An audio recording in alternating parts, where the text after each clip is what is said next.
Nakatakdang magkaroon naman ng trilateral phone call si Pangulong Ferdinand R. Marcos Jr. kay outgoing U.S. President Joe Biden at Japanese Prime Minister Shigeru Ishiba.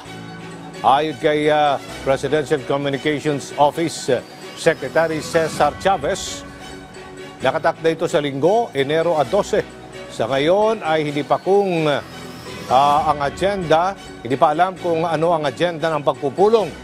Ang virtual meeting ay kasunod ng trilateral summit ng tatlong bansa sa Washington, D.C. noong nakarang taon. Kabilang sa mga tinalakay ay ang security cooperation, infrastructure development at regional economic resilience. Maliban dyan, nagsagawa rin ng multilateral maritime cooperative activity ang tatlong bansa noong Disyembre upang ipamalas ang pagkakaisa sa pagpapanatili ng kalayaang maglayag sa Indo-Pacific region kasunod ng tumitinding tensyon sa South China Sea.